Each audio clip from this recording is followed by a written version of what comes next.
telling me that you have a way to defer the tax situation there? Is that what you're telling me? Yes, absolutely. Yes. And so the first one I was referring to is a 1031 exchange, which only applies to investment real estate. The second one I'm referring to is called a deferred sales trust. A real eye opener to see that there are ways that people can use the regulatory framework, if properly structured, to invest 1031 exchange dollars in things that you would not think were like kind to what they exited from. So it was very impressive. I got to say, you are the first one I've seen pull this off. And I'm pretty hesitant to believe in a lot of these kinds of things. So it's a major feat for me to say, wow, this actually really worked, and it was really cool. 1031 is a way to shelter your income when you sell the thing. The DST is a way to avoid the 1031 and not have to suffer the time penalty. Our career and during different tax periods, we've seen, these tax avoidance, tax minimization, offshore, all these different strategies undertaken to minimize or avoid taxes. And then I can tell you that, some of them are just not worth the trouble. And so I was skeptical. Admittedly, I was skeptical. I thought, oh yeah, here we go, another one of these, right? And then they say, no, it really is different, right? So look more closely. We looked more closely. We had, honestly, 2 years of conversations. 2 years. Now we were being due diligence at the same time that we were doing due diligence, but 2 years is a long time to be, sort of flirting with the idea of and getting to know the people and getting to really understand the transaction. Yeah, long story short, we got comfortable, although we are not tax attorneys, lawyers, or estate planning attorneys, that at least, from an investment perspective, that, it made sense to sell a highly appreciated asset, get liquid, hold that in this type of a deferred or installment sale type of instrument, and then just be in a position then to do the most important thing. I'm probably stealing your next question, which is time. They say, well, you can't make more time. You can. The Deferred Sales Trust, in a way, allows you to lengthen the investment time horizon for those assets after getting liquid, but before having to feel the tax impact. And from an investment manager's perspective, time horizon is the most important element in investing.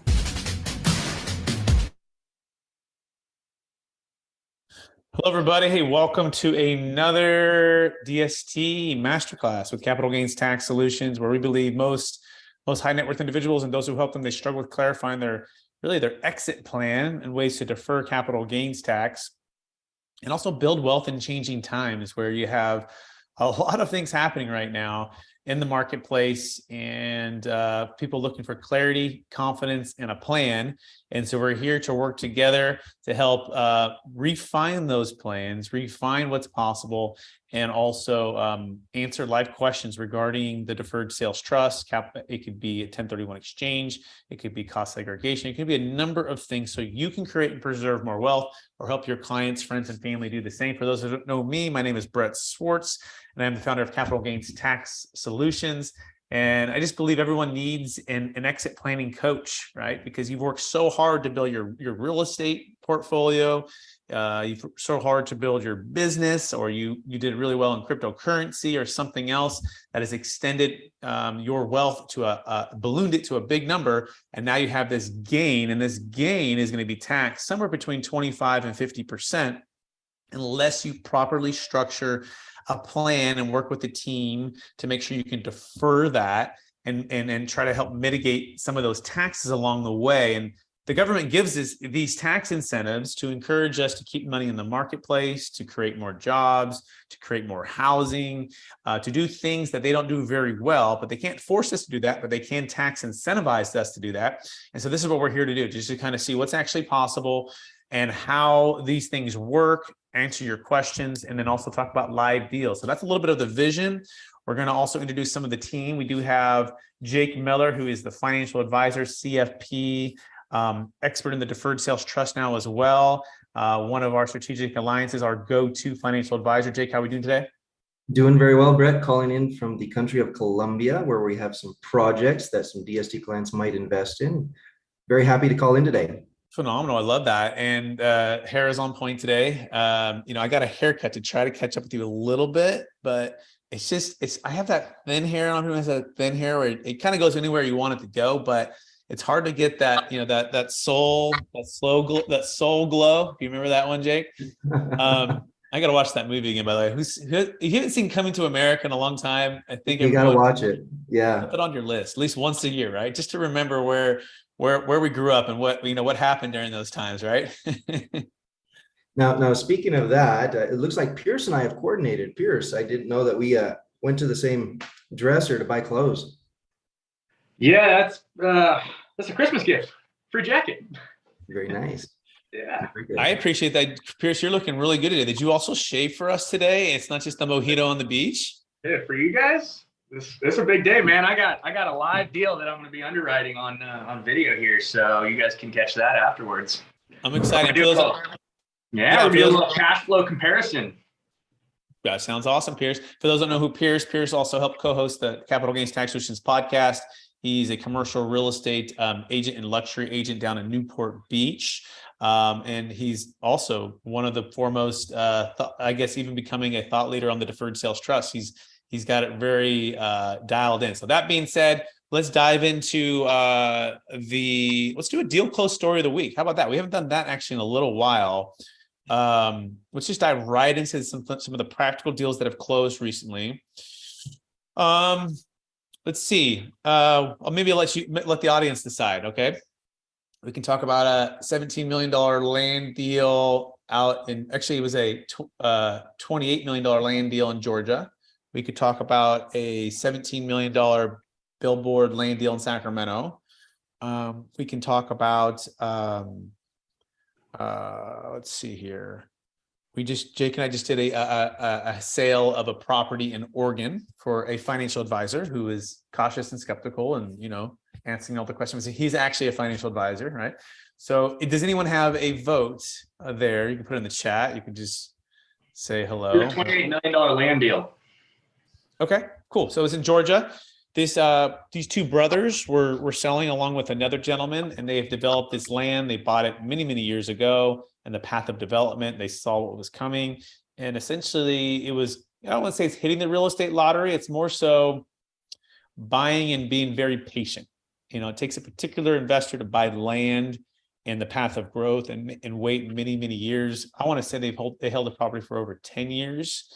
And then you also slowly develop it as in entitlements. It doesn't necessarily mean you're breaking ground, but you might be putting some utilities in, you might be rezoning it with the city and working through environmental stuff and mitigating different things that in order to allow a developer to take it, vertical. Okay.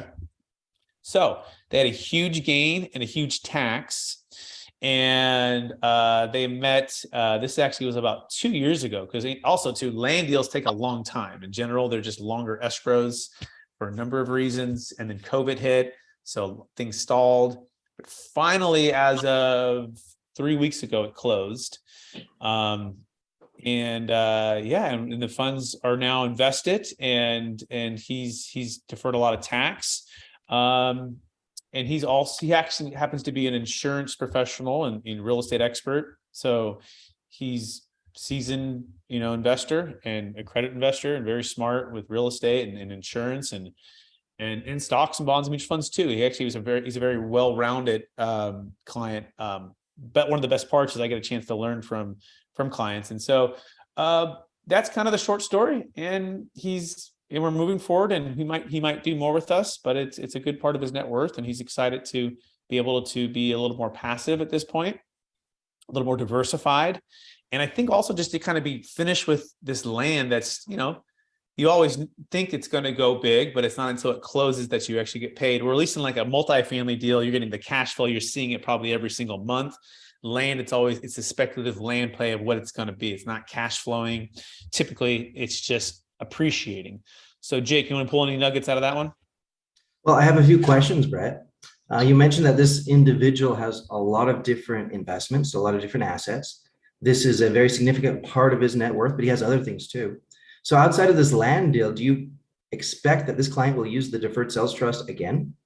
So a lot of the investments now that he has were already in the stock market and insurance products. He's already kind of an expert in that.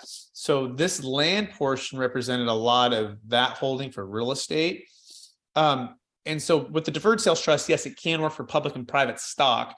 However, they're single stocks. It's not as if you have 50 stocks that are worth 1 million that you could use it like a mutual fund. It has to be like, for example, you bought Apple for 100,000. Now it's worth 2 million. It has a substantial gain. So I don't anticipate him using it for those other liquid investments because I don't believe he has any single stock that has that huge appreciation. And as far as the other real estate, I don't know that those are large enough. This was his largest holding. So that's the answer to that, Jake. Very good. So even if he doesn't have other assets that he might need to use the deferred sales trust for, what do you propose? Or, I mean, maybe you're still in the initial planning stage with him. However, you did mention that he's a rather sophisticated individual. He's a financial planner. What plan does he have going forward to reinvest? So right now, so he's an insurance professional. He's not a financial planner, but he's done he's very comfortable with options and stocks and all of those things. So now, this is a very traditional deal where Yep. they sell this asset and then reinvest it in the market and reinvest it in liquid assets, which, for a lot of the people who do the deferred sales trust, it's kind of their go-to until they find the next opportunity, right? Yeah. So for example, some T-bills, some dividend paying stocks, dollar cost averaging, right, is kind of the initial framework for this. Also some lending, real estate lending with the group that we work with. And those are the main things. But the key is having some liquidity, right, and some diversification. And it was interesting because he said a lot of my other equity is in stocks already. So this was real estate. So he goes, I want to be conscious that I don't put it all into the stock market, right? And so for him, it was, can we give some alternative investments that are real estate that work within the DST? And the answer is yes. Multifamily fund, and then a housing fund, and then a lending fund with multifamily. So that's the general take. And then we'll see how the year goes. Then there might be opportunities. He might go back into other real estate deals, maybe if he wants to. But I think he's more on the retirement passive part is where his lifestyle is taken. Very interesting. I think that's good for people to know and understand, because you have your serial entrepreneur who's looking for the next bigger deal and is getting bigger and bigger and bigger. You have your individuals who are just taking it easy, kind of coasting along or sailing off into the sunset and looking for things that are stable and predictable versus the next entrepreneurial adventure, right? Exactly. You can be both. And that's the part of the 10 deferred sales trust freedoms is you can have the retirement freedom. You can be out of the 1031 exchange, race, and you can get freedom from that. But you can also be an entrepreneurial. And so you have the freedom to be entrepreneurial. It's called the entrepreneurial freedom. So now there are some things that we need to be in mind. We have to keep to at least 20% liquid, right? And typically investment grade securities to not over concentrate the trust into one single thing. And these are all the things that we work through with you and as the note holder. But yeah, if you want to be entrepreneurial, you absolutely can. And that's the cool thing. If you want to be passive and retired, you can as well. Pierce, any other thoughts or questions on that you want to throw in? Anything there? Yeah. Do you think that he's going to have any sort of itch to do any sort of other entrepreneurial or real estate deal in the future? I think if the opportunity presents itself. I think right now for a lot of people, when they come out of a large deal like this, that's taken many, many years, especially business owners that have poured everything, emotionally, it's a lot to sell real estate, but also even businesses. And to kind of just take a breath. And the cool thing about the deferred sales trust is you have that time freedom. You don't have to rush into anything right away. In other words, it's almost like you got out of a marriage, right? Or you had a child that they graduated or they from high school and they're going off to college. You're kind of letting them go. You're letting that business or that big investment go. And now the DST creates this kind of safe harbor, right? This place where you can relax, you can be calm, you can sit in the bank and sit in US Treasury bills, and you can just relax and wait and see. Especially right now, I'm sensing, get Jake's thought on this, that a lot of people are uncertain about what's going to happen in 2023. Are we in the recession? Are we getting out of the recession? Are things going to get really, really bad here? What's it going to look like? So the ability to not have to do anything right away is a powerful freedom. Jake, do you want to speak about that? Right now, a lot of people, because of the uncertainty that you're talking about, Brett, are switching their modus operandi, or they're switching their investment, the way that they invest, I guess I should say. Traditionally, a lot of people have gone straight to the stock market. It's easy to find a financial advisor, or they can do it themselves, etc. Now, more than ever before, they're considering the people that have traditionally been in the market are looking for a change, and they're investing in real estate. And the opposite is also true. We see people that have invested in real estate forever now open to maybe the market, or maybe something new like a business venture, lending. A lot of people, more than previously, who've never lent for an interest rate for a gain like that with a contract, are looking to attorneys, looking to accountants, looking to their advisors to help them set up that next deal, simply because what they've always done before is changing. The market is unpredictable. And when I say the market, and we've got the stock market, we've got the real estate market, we've got all of these things. And so the lack of certainty, Brett, or the way that things are changing, are causing people to also change how they invest. And this is part of why we're in the mastermind here, right? To wrestle with these ideas, to engage our minds, to clarify where we're trying to go, and also to help build a team. We want to be a part of that dream team for you, whatever you're doing, whether it be buying real estate, selling real estate, exiting businesses, managing capital, and or point you in the right direction to build a dream team so that you feel confident and you have clarity and you have conviction on how to navigate these waters, because the pace of which things are changing and moving seems to be ever increasing. It feels like time is being squeezed in a lot of ways, and to have a team and to have the certainty of execution on how to execute in and out of these different markets and different deals is so important, as well, to do it in a tax flow efficient way, which is what we're here to do. So that being said, that's kind of the deal story. Kind of digest a little bit of the Deferred Sales Trust. I do want to open it up for live questions. And I know, Pierce, you do have your deal, which we'll go through. It looks like we have one here. What is his lending box for lending fund? It's a direct message from Raphael. What is his lending box for the lending fund? I think you might mean, who are the investments? So we work with some large groups that do multifamily ownership, but they also do multifamily lending. They're part of our strategic alliances.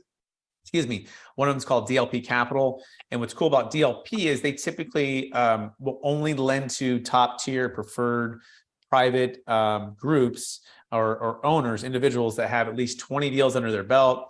They have an average of $4 million net worth. They are personally guaranteeing the debt. They're also first position loans, 55 to 60% LTV is the range. They've never lost a single dollar in this lending fund, and they're doing a large volume of these. And if the person doesn't pay, they have the expertise and the management and the people on the ground to be able to either help them out to work it out, and or if they have to foreclose, they typically are able to improve the property and still take it at it and not have to really lose any money on the lending fund. This is part of their model. So I don't know if that answers the question about the box, but the trust can go into these types of opportunities. They could also start their own lending fund or their own lending group, and they can lend funds to businesses and owners. So it's very flexible there. So hopefully that answers the question, Raphael. Good question. Who else? Who else has a question or a live deal that you'd like us to answer right now? While we're waiting for that next question, Brett, that last piece that you shared, that they can create their own lending box or that they can create their own lending program, can you talk a little bit more about that? Yeah, so the Deferred Sales Trust is kind of open source for the entrepreneur. So let's imagine you might say, look, I'm very entrepreneurial as far as real estate's concerned, but I think values are still pretty high. And I think cap rates are still too low and interest rates are still pretty high. And so I don't necessarily want to be directly owning real estate and taking on a bunch of debt or buying at these prices. However, I wouldn't mind lending to those that are in commercial real estate, right?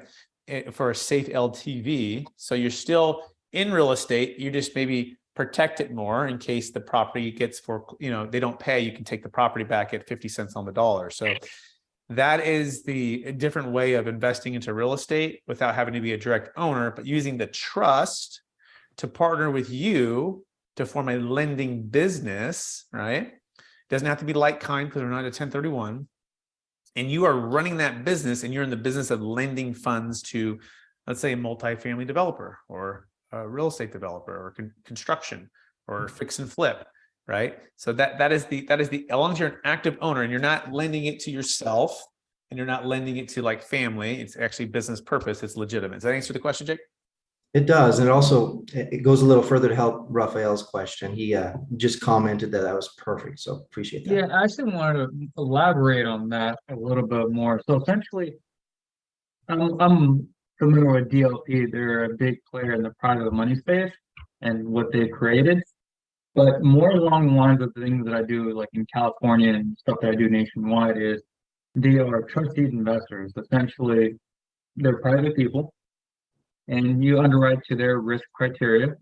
And like you said, lower LTVs, seasoned investors could be, commercial buildings, whether it's residential, and essentially be a private loan to that person, whoever is part of that DST. So what's the question then, Raphael? So are your DST clients willing to make private loans out of their DST? Is that something they're doing at this moment or thinking of? Oh, are our particular, each client's different, right? And different expertise and different risk tolerance level and different comfort.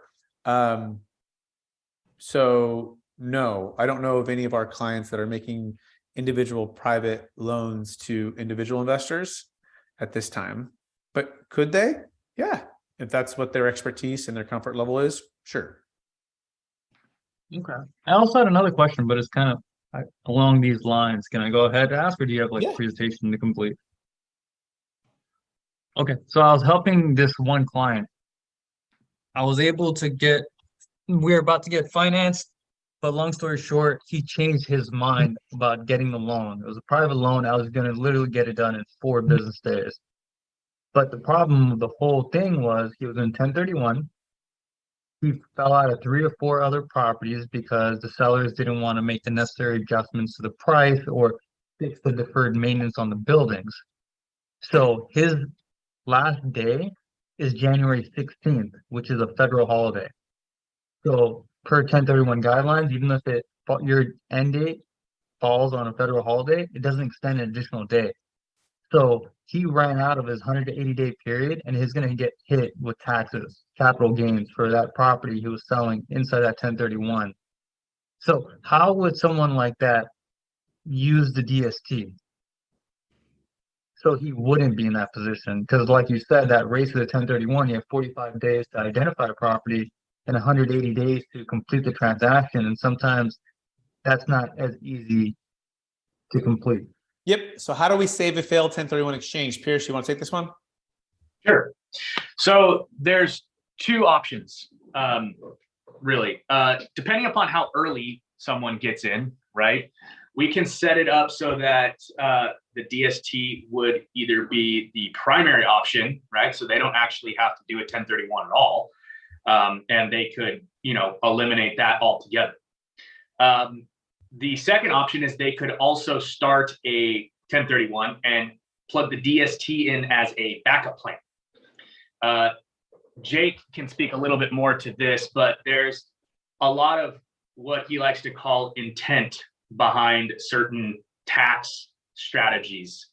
So the intent kind of has to be around this idea that, we're trying to reinvest and, not just trying to, quote, avoid taxes. And Jake, maybe you can speak a little bit more to that. But the idea is that, we could save a failed 1031 exchange if they're already in a qualified intermediary, right? They're already inside of their exchange, depending upon if the exchange will cooperate. So we really like to use our qualified intermediaries because they work with us, they know us, they like us, they are not going to give a hard time. Some will just basically, kind of say pound sand and not cooperate with us at all. And that's because they're afraid of losing business, right? Like it's a situation where they're going to lose out on their deal. And so they don't necessarily like to do that. So ideally you would get in early. You would use our, strategic alliance, our QI team that is awesome and amazing. And if it, ends up you not finding your deal in 45 days, you have, at that point, we could move it into a DST, or 180 days, day 181, we could move it into a DST and we could save and fail 1031 that way. We've kind of come up, on the tight timelines with some of these deals where it's like, hey, my exchange is, ending in 7 days and the deal's falling out, and we're kind of like, all right, like pressing really hard, but like typically those don't work out. So it really is important to catch them at least early in the exchange, if not preferably way before the exchange, and even more preferably 6 months before the sale. So hopefully that answers the question, Brett. Yeah, it does, Pierce. You did a great job. And for those who want to find out, you can contact us. You can go to capitalgainstaxsolution.com. You can also contact Jake, strategictaxsolutions.com. And then Pierce is at kingdomluxuryrealty.com. So these are all things that we're happy to work with you and get you connected with our strategic alliances so that you never have to feel trapped by a 1031 or have your client in a situation where they're in what's called 1031 QI jail and they just won't cooperate. And you're just like, well, and this happens every single month. I have people call me and say they're with some of these bigger, really well-known, 500-pound gorilla, starts with an I, ends with an X, and we just say, never use them again. They're like, I'm never going to use them again. Like they're literally just blocking and stopping what, and for me, and they're not the ones that are responsible for the tax. I am, and I'm the one, and so it's a whole mess. So I don't know who they're with. If they're with an independent QI, a little more nimble, not as big corporate QI, then we perhaps have a chance to still help. Why don't you get it with us offline on that? If they're one of these big boxes, the odds of it being are completely probably off. But even then, like we can't even guarantee that. We'd have to see the exchange documents. We'd have to see the language. We'd have to go through it. So what next questions does anybody have? Or do you have any questions, Raphael, on anything we just said there? No, I appreciate the explanation. One thing that I come across is sometimes, since I am also a lender, like what if we are close to 1031, things are not looking good? How do I get in touch? I guess, so I reach out to you or Pierce to kind of save that 1031, because if the deal is going south, whether it's the loan or the actual property itself, and they are with some other 1031 exchange company, because I'm getting it after the fact, I'm not doing the sales any side. of us, just contact any of us. Yeah, just like, here's the situation, can we move it forward? Yeah, we're all happy to work with you. And how quickly, like, say the same scenario, but we had an extra few days, but it wasn't going to happen. How long does the DST from start to finish take? We can do deals in 72 hours. And if it's $100 million deal, we'll probably all do backflips and do a deal in 24 hours. It's just such a, it's like in a Rubik's Cube. Where's my Rubik's Cube at, guys? I don't know. My daughter might have taken it. It's like you're asking a question that it's hard to answer until we know the complexity. I completely understand. There's a lot more to it, but I'm just trying to have an idea. So when I do talk to clients about something like this, hey, the answer is early. The answer is urgency. Early as possible. And here's the thing, right? We are no charge, no obligation, conditional engagement agreements. So we don't charge unless it closes. So it doesn't hurt to have a call. So get them on a call with us. Let's talk. Let's start to move that Rubik's Cube around to see if we can't line up some things to make the timing work out. And we'll be the first one to say it's not going to work out. And then we walk away. But oh my gosh, we can make it work out. And the question is, how much time, energy, and commitment is the client willing to make?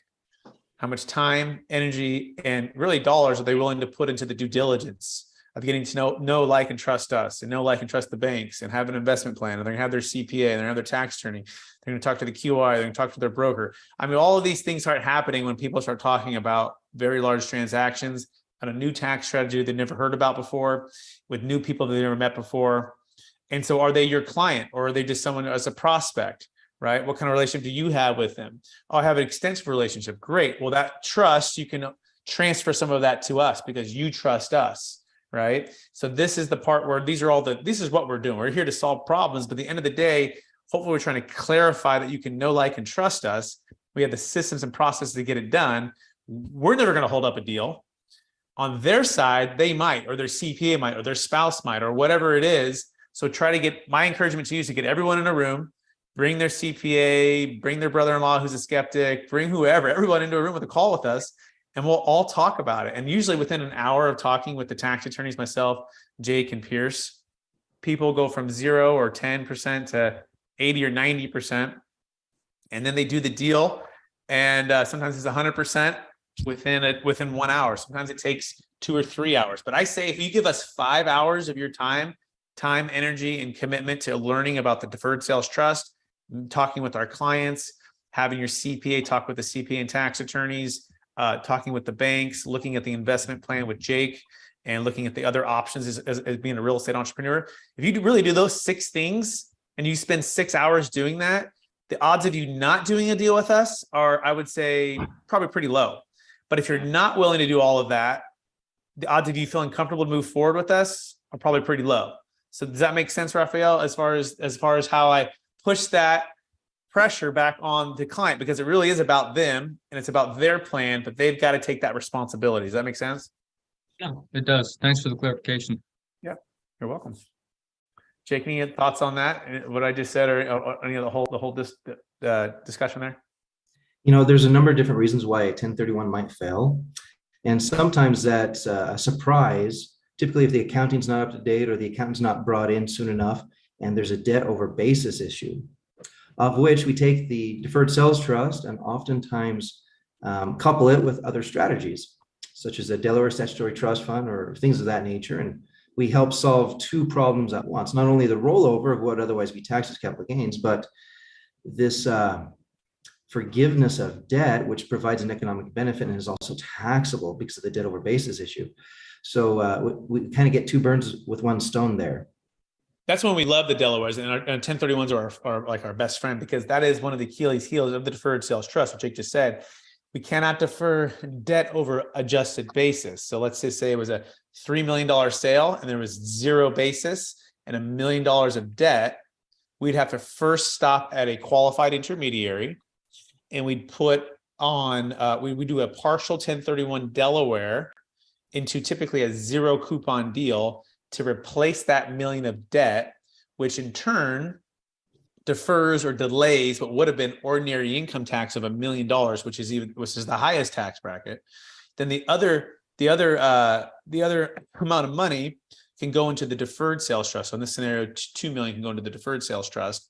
In this scenario, you'd pay about $200,000 or so. So it'd be about 1.8 or so would go into the Deferred Sales Trust. And so that's the beauty of how this can work if you have the proper team, the proper planning, the proper QI.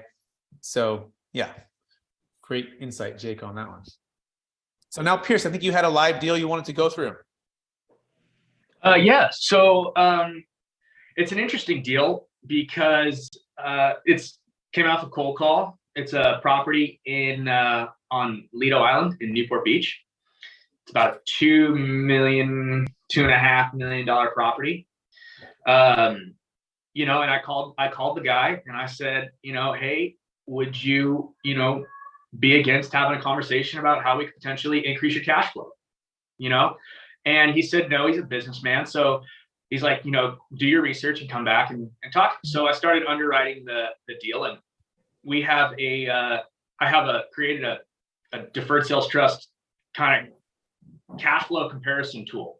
What's the cash flow like on the current property, right? The status quo versus what would the cash flow be, potential cash flow be with the Deferred Sales Trust, just given, all the math and information. And so I'm currently putting that into the, calculator right now, and we're going to spit out, what's the return going to be? And it's going to be very simple side by side. Hey, right now you're making $5,500 a month on this, almost $2.5 to $3 million property. What could you do if you put all that into a Deferred Sales Trust net of attorney fees, right, and closing costs, as opposed to just leaving it status quo? And we're gonna just have a real simple conversation of, hey, here's the numbers, right? I'm gonna film the whole underwriting thing, so you guys can look out for that, and I'll post that on the video. And we'll be able to see real black and white, and then at that point, the seller can decide whether or not he wants to sell or not. I think that's great, Pierce. Do you know what his basis is? Maybe we can walk through it right now a little bit. So this is the one thing that I'm having trouble. So I plugged his address into Realist, which is basically our tax program that kind of goes through all the property information. The property has exchanged hands like twice, once in 1998 and once in 2019. However, what I cannot find is I cannot find a sales price for 1998 or any sort of debt on the property. So I'm wondering if it was a family member that switched over from the trust or if something happened. And there's no sales price. So what I ended up doing is I ended up going back to 1998, the entire year of 1998 through 2005 to try and find a property that closed, and just to understand what the values of the property were at that point. I found out that one property was 3,100 square feet. It sold for $1.2 million with $400 a square foot. If I apply that to how many square feet it is, his basis is about $500,000. So pause real fast just to keep it simple. Why not just ask the seller, what's your adjusted basis? Because I don't talk to him right now. So I'm going to underwrite the deal. I'll call him and underwrite it and all. What I wanted to do is I kind of wanted to just solve that problem. Like if you're not able to talk to the seller or you weren't able to, get a hold of it, that's definitely a question that I'll verify. But for just the purpose of the video, Okay. that's what I was going to do. Okay. Yeah. I got it. All right. And my only feedback would be, you don't know how much he's improved the property, which is tough. Like they may not be on the tax roll if he's put $1 million of improvements in, which is going to adjust his basis. So the simple questions to ask would be, what did you pay for the property? Right. Yeah. How much improvements have you put into the property? And have you taken regular depreciation or accelerated depreciation? Sure. And you can always just say estimate. I bought it for about $500,000, Pierce, 20 years ago, and I've depreciated it every year. So you're probably, is it unreasonable to say you're probably next to zero for your basis? Yeah, I'm probably next to zero. Okay, let's use it as a baseline. Save your all that time and energy, but it's good to think through that. I just want you to be able to speed this up, and also to be able to do it live. Like I have an HB12C, by the way. If anyone doesn't have this calculator, I would highly recommend it. It's a great way where you can move numbers and store numbers quickly. It's a financial calculator, but I would take 2.5 million. Let's imagine it's a zero basis. Is this in California, Pierce? Yeah, 37% tax for sure. Okay, and probably even more with depreciation recapture. So I'm going to use 40% as the average. Okay, so that's $1 million of tax. And do you know how much he owes on it, Pierce? I can't find any debt. Okay, so let's just assume he owes zero, but it's another question to ask him. Well, hey, how much you owe on it real fast so that I can do a proper analysis? Because the worst thing for you to do is spend all your time and energy on these numbers that aren't lined up. So when you show up to the proposal, you don't have clarity on that. Now, but remember though, the purpose of a cold call is to get the meeting. So if you're there and you're talking with him on a call, it's not to have the meeting over the phone call, but it is to get the meeting. So set the meeting first. Great, I'm going to be meeting with you next week, Tuesday at 3:00. Fantastic. You set it, you get off the phone. You might send them a quick text message. Hey, in preparation for the meeting, curious on these 3 questions. What's the debt? What's the estimated basis? And what do you think? I kind of already knew the value, so you really don't need anything else there, right? Now you can show up with at least some rough numbers, but even then I'd be cautious to even present all of that. If now at the meeting, you're there to uncover his needs and his challenges. Because the worst thing you do is you show up and just give a proposal and be like, hey, I assumed or thought that you just wanted more cash flow. And that might be 10% of what he wants. But the black swan or the 90% of what he really wants is completely different. And he might not even know that until you're talking with him. And now you're uncovering these things. And as you uncover that, you say, hey, I'd like to come back to you and show to you. In other words, don't feel so anxious to have to propose. The cash on cash is so much greater. That is your interest generator that he was interested enough to be open to increasing his cash flow. That's great. That gets you the face-to-face. Now, like a good doctor, try to really assess where he's at with his lifestyle, with his finances, with his property management, with his thoughts and feelings about the future and the economy and his plan for retirement. In other words, be an expert as it pertains to all things to help him with what he's trying to achieve. Then at the end of that meeting, you're going to say something along these lines. Assume we could agree on pricing terms and to your satisfaction that I could help you solve, increase your cash flow and solve the challenges we talked about and help you to get to the desires that you want to go. Is there any other reason why you wouldn't allow me to exclusively list the property and sell it and exit into a capital gains tax plan that suits your needs? Then you just be quiet. See what he says. And he's going to bring up his objections and he's going to think about the things that are going to hold him back from doing business with you, right? And you want him to tell you that so that you can say, great, if I can come back and in my proposal, show you how I can address those concerns and those challenges to your satisfaction, is there any other reason why you wouldn't allow me to exclusively list your property, sell it, and move it into a plan that suits your needs? And you want him to say, no, there's no other reason. Great. I'm coming back next week and I'm going to do a full detailed analysis on your property, on the exit plan, on the cash on cash return differences, all of those things. And then you come back with that, with the listing agreement, all prepared to go. And that is the proper way of moving through the sales cycle to help people have the time and the space to actually digest what we're trying to communicate with them. Does that make some sense, Pierce? It makes a ton of sense. Great. Makes a ton of sense. All right. Jake, any thoughts or feedback on that? No, I think it's very clear. And at the end of the day, it's the importance of having the right team or the right people with you to help navigate the deal. A lot of our clients here that might be on the call, that might watch the call later on, they've got their deal and they've done really well to negotiate the terms, or, they're at least to the point where they're feeling good enough to sell. And we come into the picture to help them sell and receive gross proceeds net of attorney fees rather than net of taxes, which greatly improves their deal, right? But at the same time, we need to be brought in soon enough, when they're negotiating the deal, they have a letter of intent, things are starting to get serious, what have you, so that we can help them avoid any pitfalls. We can help them make it smooth with the seller so that it's just, oh, okay, yeah, you have a trust. Okay, that makes sense. I mean, a lot of people have a trust, and move forward without any hiccup, so that it's not an 11th hour or last minute change that causes everybody to pull out their pens and get their little magnifying glass and look at the deal again because they're concerned about last minute changes, if that makes sense. Makes perfect sense, Jake. Yeah, it's preparation, and it's also why we work on a conditional basis, right? So 100% conditional, meaning if you don't use the trust or you don't close your deal, or for any reason you decide not to use the trust, you still close your deal. Like, you don't owe us anything if you don't use the trust. So we take that pressure off. We don't want that to be the reason why you don't move forward because, oh, I'm not sure if my deal is going to close, or because, yes, it's important that we set it up prior to the contingencies being removed, and or setting up the QI prior to your deal closing, because if you go off to a wrong QI, and typically even before the listing starts, it's good to have your exit plan, right? So that you're not catching the buyer off guard last minute to make some kind of change. And so we work on a conditional basis, and we give you an option to exercise using the trust, and you tell the buyer up front, and everything goes great, and it's super smooth.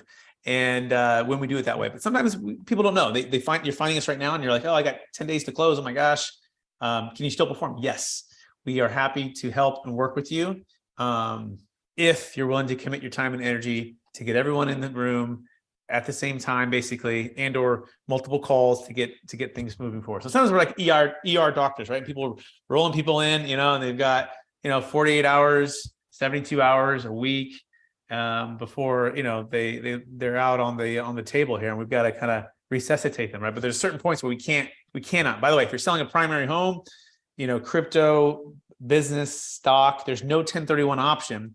So we absolutely have to be with you set up prior to the buyer moving all contingencies. So if there's at least one contingency remaining, we're fine. But ideally, we're setting up even before you list. But even if you've listed in your escrow, can you still use the DST? Absolutely.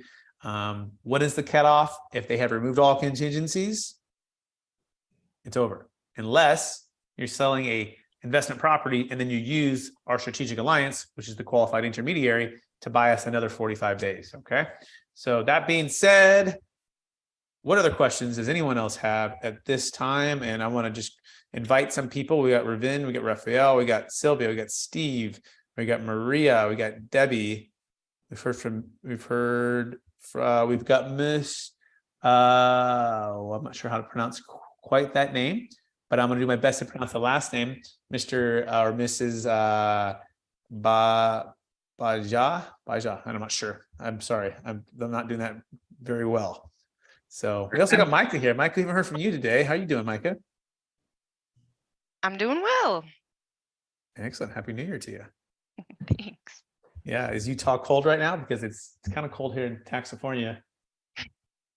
Freezing. Yeah. Got some good snow. Yeah, we have had a lot of snow actually. Yeah, in fact, Micah has some new body art. Micah, can you kind of show what's going on over there? Oh man. Yeah, the kids decided to help me decorate it. That's good art. Well, hopefully that's going to recover fast, huh? How long the cast until it heals? I'll have it on for another month and a half. Okay. Pick a good color there. Orange is a good color. Yeah. It's a bummer. You're like, it's the worst.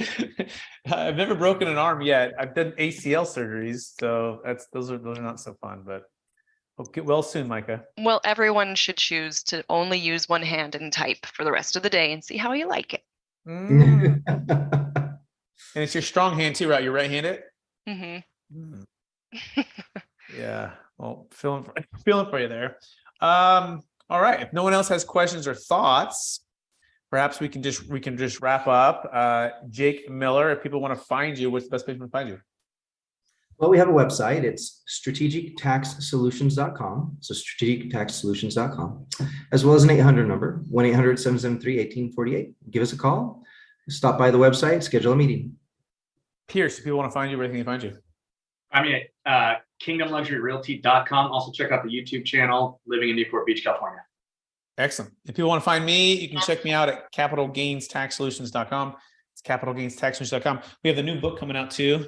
Love your support. Building a tax deferred exit strategy. We have people like Kevin Harrington from Shark Tank in the book, and the great Jake Miller, who you just heard from in the book.